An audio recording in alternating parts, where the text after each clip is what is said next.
12월 24일 대림 제4주일 루카가 전한 거룩한 복음입니다.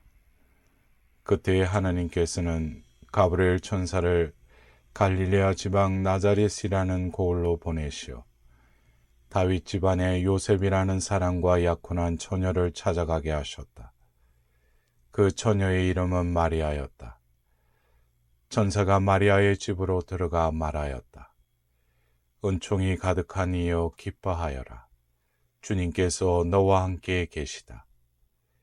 이 말에 마리아는 몹시 놀랐다. 그리고 이 인사말이 무슨 뜻인가 하고 곰곰이 생각하였다. 천사가 다시 마리아에게 말하였다. 두려워하지 마라 마리아야. 너는 하느님의 총애를 받았다. 보라 이제 내가 잉태하여 아들을 낳을 터이니 그 이름을 예수라 하여라. 그분께서는 큰 인물이 되시고 지극히 높으신 분의 아드님이라 불리실 것이다. 주 하느님께서 그분의 조상 다윗의 왕자를 그분께 주시어 그분께서 야곱 집안을 영원히 다스리시리니 그분의 나라는 끝이 없을 것이다. 마리아가 천사에게 저는 남자를 알지 못하는데 어떻게 그런 일이 있을 수 있겠습니까? 하고 말하자 천사가 마리아에게 대답하였다. 성령께서 너에게 내려오시고 지극히 높으신 분의 힘이 너를 덮을 것이다. 그러므로 태어날 아기는 거룩하신 분, 하느님의 아드님이라고 불릴 것이다. 내 친척 엘리사벳을 보아라. 그 늙은 나이에도 아들을 잉태하였다. 아이를 못 낳는 여자라고 불리던 그가 임신한 지 6달이 되었다. 하느님께는 불가능한 일이 없다. 마리아가 말하였다. 보십시오. 저는 주님의 종입니다. 말씀하신 대로 저에게 이루어지기를 바랍니다. 그러자 천사는 마리아에게서 떠나갔다. 사랑하는 형제자매 여러분, 오늘은 대림 제4주일입니다. 한 해가 저무는데 날씨는 춥고 세상살이는 고달픕니다. 하느님께서 우리 집에 계시면 아무리 춥고 힘들어도 모든 위험에서 지켜주실 것 같습니다. 성경 전반은 하느님의 집 이야기로 풀 수도 있습니다. 모세에게 나타나신 하느님은 이집트에서 종살이하던 백성을 해방시키고 시나이 산에서 계약을 맺으십니다.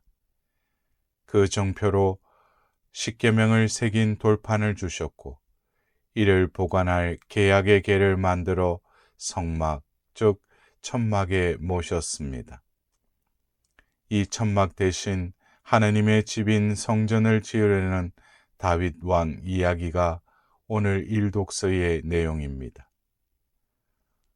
온갖 어려움을 이겨내고 나라를 통일시킨 다윗 왕은 자신을 위해 향백나무 궁을 짓습니다.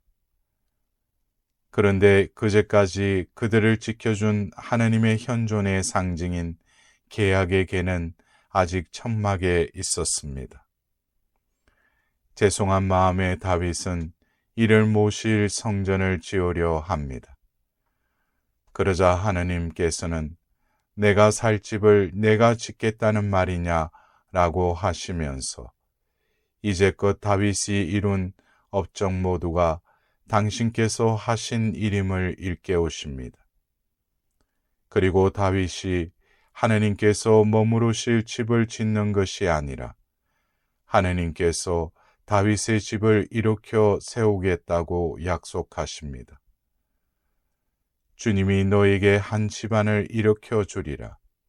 내 몸에서 나와 내 뒤를 이을 후손을 내가 일으켜 세우고 그의 나라를 튼튼하게 하겠다. 나는 그의 아버지가 되고 그는 나의 아들이 될 것이다. 이 말씀은 직접적으로 다윗의 아들 솔로몬에 관한 예고이지만 구원의 역사 전체적 흐름에 보면 하느님께서 세상에 당신의 아들을 보내시겠다는 약속으로 해석할 수도 있습니다. 실제로 다윗의 아들 솔로몬이 성전을 지었으나 파괴와 재건을 반복하였습니다. 후일 예수께서는 외부의 건물이 아니라 당신의 몸이 하느님에 계신 성전이심을 암시하십니다. 요한복음은 강생의 신비를 말씀이 사람이 되시어 우리 가운데 사셨다라고 전하는데, 여기서 사셨다라고 해당되는 그리스 말은 본디 천막에 살다라는 뜻입니다.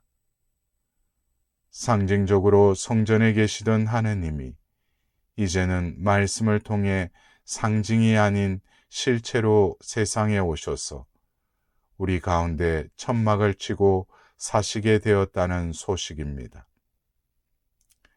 사도 바오로는 더 나아가 예수님의 죽으심과 부활로 예수님을 따르는 여러분이 바로 하느님의 성전이 되었다고 선포합니다. 오늘 복음에서는 하느님께서 우리 가운데 천막을 치고 사시게 될 사건이 천사를 통해 마리아에게 예고됩니다. 천사는 이제 내가 잉태하여 아들을 낳을 터이니 그 이름을 예수라 하여라 하고 마리아에게 알립니다. 동정녀 마리아가 놀라서 저는 남자를 알지 못하는데 어떻게 그런 일이 있을 수 있겠습니까? 하고 질문하자 천사는 성령께서 너에게 내려오시고 지극히 높으신 분의 힘이 너를 덮을 것이다 라고 전합니다. 성령의 힘이 천막을 치듯 마리아를 덮어 하느님께서 인간 안에 거처를 마련하시겠다는 예고입니다. 이제 하느님이 사람이 되심으로 사람이 하느님의 집인 성전이 된다는 놀라운 소식인 것입니다. 이에 마리아는 저는 주님의 종입니다. 말씀하신 대로 저에게 이루어지기를 바랍니다. 라고 대답합니다. 하느님께서 인간이 되시는 엄청난 일이 우주적 사건이나 정치 사회적 대변혁이 아니라 시골 처녀의 순박한 받아들임을 통해 이루어집니다. 이 신비, 하느님께서 인간 사이에 당신의 성전을 마련하시는 신비의 핵심은 마리아가 보인 받아들임이었습니다. 진정한 받아들임은 받아들인 내용과 받아들인 사람이 하나가 되는 사건입니다. 일상에서 우리가 어떤 역할을 진지하게 받아들이면 그 역할은 남의 일이 아니고 내 일이 됩니다. 결혼하여 아내가 되든 자식을 낳아 아버지가 되든 나와 내가 받아들인 일이 하나가 될 때 그 역할이 결실을 맺고 내 모습도 변화되는 것입니다. 성모 마리아는 말씀을 받아들임으로써 말씀과 하나가 되어 말씀이신 하느님의 아들을 잉태합니다. 나자렛 시골 처녀였던 마리아는 말씀을 받아들임으로써 우주나 역사의 한 조각이 아닌 우주를 지으신 말씀과 하나가 됩니다. 구세주의 어머니시자 천주의 모친이 되시고 하느님께서 사람이 되시어 우리 가운데 계시는 놀라운 신비가 이루어집니다. 어느 건축회사에 퇴직을 앞둔 2명의 건축가가 있었습니다. 사장은 2 사람에게 회사를 떠나기 전 마지막으로 집 한 채씩 지어주게 라고 부탁했습니다. 그런데 사장의 부탁을 받은 2 사람의 집 짓기는 너무나 달랐습니다. 한 사람은 땅값이 싼 곳에 터를 잡고 품질이 떨어지는 자재를 사용했습니다. 어차피 회사를 그만두기에 책임질 일이 없었기 때문이었습니다. 다른 한 사람은 자신의 마지막 작품이라고 생각하고 최고로 좋은 곳에 틀을 잡고 시간과 돈을 더 들여 설계부터 충실히 하였습니다. 작은 하자라도 고쳐가며 정성을 다해 집을 지었습니다. 일이 마무리되자 사장은 두 사람을 불러 봉투를 꺼내 주었습니다.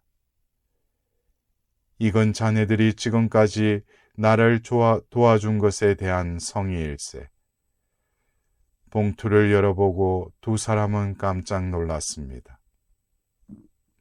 사장이 건네준 것은 두 사람이 마지막으로 지은 집문서였습니다. 한 사람은 허탈해서 주저앉았고 다른 한 사람의 눈빛은 행복과 감사로 넘쳤습니다. 부모로서, 자녀로서, 신앙인으로서, 한 시민으로 나에게 주어진 소명을 어떻게 받아들이는가요? 받아들이는 태도에 따라 그 결과는 사뭇 다를 것입니다. 말씀을 받아들인 마리아처럼, 사장의 부탁을 진지하게 받아들인 건축가처럼 우리 삶의 역할을 하느님의 뜻으로 진지하게 받아들인다면 하느님께서는 우리와 함께 계시는 새로운 세상이 열리게 하실 것입니다. 사랑하는 형제 자매 여러분, 가족이나 이웃과의 관계에서도 내 입장만 주장하기에 앞서 내가 먼저 상대방 입장에 담긴 하느님의 뜻을 받아들인다면 하느님 안에서 새로운 가족으로 거듭나게 될 것입니다. 이때 우리는 하느님께서 머무시는 집이 되지 않을까요? 우리에게 오셔서 천막을 치시려는 주님께, 우리와 함께 계시길 원하시는 주님께 당신의 말씀을 받아들일 때 우리 안에 태어나실 주님께 고백합시다. 말씀하신 대로 저에게 이루어지기를 바랍니다.